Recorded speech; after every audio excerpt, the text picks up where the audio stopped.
உடைய நண்பர்களுக்கு வணக்கம். பிரதமர் கேரள மாநில தேர்தல் பிரச்சாரத்துக்காக கோவை வழியாக சென்றிருக்கக்கூடிய பிரதமர் நரேந்திர மோடி அவர்களை கோவை விமான நிலையத்தில் பாரதிய ஜனதா கட்சியினுடைய மாநில தலைவர் மற்றும் முக்கிய நிர்வாகிகளோடு தேசிய ஜனநாயக கூட்டணி தலைவர்களோடு அவரை வரவேற்றோம். தமிழக தேர்தல் களம் சூடு பிடித்து கொண்டிருக்கிறது. எல்லா அரசியல் கட்சிகளும் வேட்பாளர்களை அறிவித்துக் கொண்டிருக்கிறார்கள். கோவையை பொறுத்தவரை திராவிட முன்னேற்றக் கழகம் முன்னாள் ஊழல் அமைச்சர் இந்நாள் தியாகியை அறிவித்திருக்கிறார்கள். கோவை தெற்குக்கு தமிழக வரலாற்றிலேயே ஜெயிலில் இருந்து ஒரு அமைச்சரை வைத்திருந்த ஒரு பெருமை திமுகவிற்கு தான் உண்டு.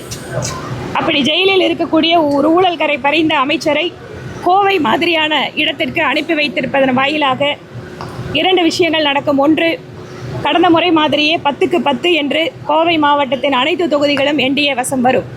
இரண்டாவது, இம்மாதிரி ஒரு ஊழல் கரை படிந்த அமைச்சரை அனுப்பியிருப்பதன் வாயிலாக கோவை மக்களை திமுக அவமரியாதை செய்திருக்கிறது.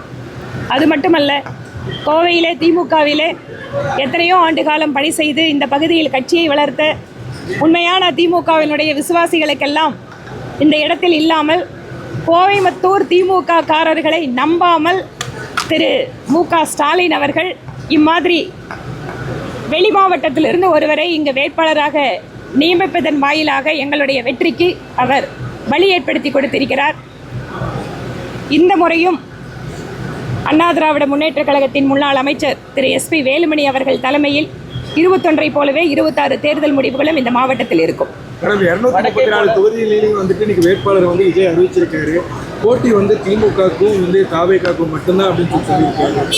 இன்னைக்கு தான் அறிவிச்சிருக்காரு வேட்பாளர் பட்டியலில். இன்னும் 10 நாள் கழிச்சு பாருங்க களத்தில் அவங்க எங்க இருக்காங்க அப்படின்னு சொல்லிட்டு. புதிதாக அரசியல் கட்சி ஆரம்பித்தவர்கள் எல்லாத்துக்குமே ஒரு பெரிய ஒரு லட்சியத்தோடு தான் பேசுவாங்க. ஆனால் தேர்தல் அரசியல் என்பது வேறு.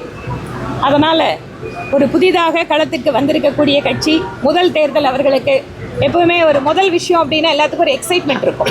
அந்த மாதிரி ஒரு எக்ஸைட்மெண்ட் அவங்க கட்சிக்கும் இருக்கலாம், அவங்க தலைவருக்கும் இருக்கலாம். ஆனால் அவருடைய பேச்சை நீங்கள் சீரியஸாக எடுத்துட்டீங்க அப்படின்னா திமுகவுக்கு மாற்று தாவேகா என்பது இந்த தமிழகத்தில் இல்லை. அதனால் திமுக சொல்கிற மாதிரியே தமிழ்நாடு வெர்சஸ் டெல்லிங்கிறாரு. நாங்கள் சொல்கிறோம், இது முழுக்க முழுக்க தமிழகத்தினுடைய வளர்ச்சி வெர்சஸ் திமுகவினுடைய ஒரு குடும்ப அரசியல், ஊழல் அரசியல். இதை முன்னிற்கு தான் எங்களோட பிரச்சாரம் இருக்க போகுது. அதனால் தாவேகாவோட அரசியல் வேலைகளை நாங்கள் வேணால் கொஞ்சம் இன்ட்ரெஸ்டிங்காக பார்க்கலாம். வேட்பாளர் இன்னும் அறிவிக்கல. வடக்கு மட்டும் இல்லைங்க, எங்களோட மற்ற தொகுதிகள் இருக்குது. எஸ், நாளையிலேருந்து வேட்புமனு எல்லாத்துக்கும் தெரியும். பாரதிய ஜனதா கட்சி ஒரு தேசிய கட்சி.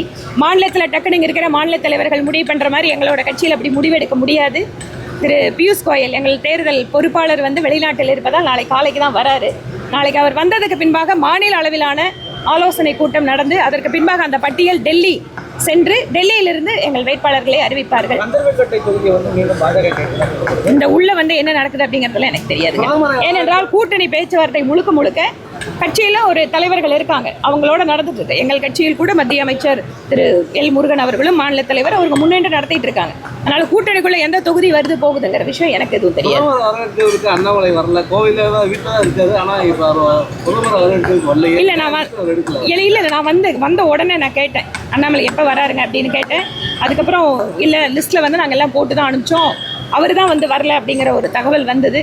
நான் என்னன்னு கேட்குறேன், நம்பிக்கை கேட்குறேன்.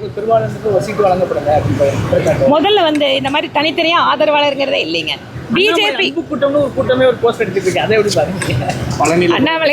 அண்ணாமலை அவர்களோட அன்பு கூட்டத்தில் நாங்களும் தாங்க இருக்கிறோம். நானும் தாங்க எனக்கு அன்புக்குரிய தம்பி. அதாவது தேர்தலில் இன்னும் வேட்பாளரே அறிவிக்கிறதுக்கு முன்னாடியே அவங்களுக்கு கிடைக்கல, இவங்களுக்கு கிடைக்கல, அவங்க காரணம் இவங்க காரணம், இதெல்லாம் அவசியமே இல்லை. பிஜேபி ஒரு ரொம்ப கட்டுக்கோப்பான கட்சி.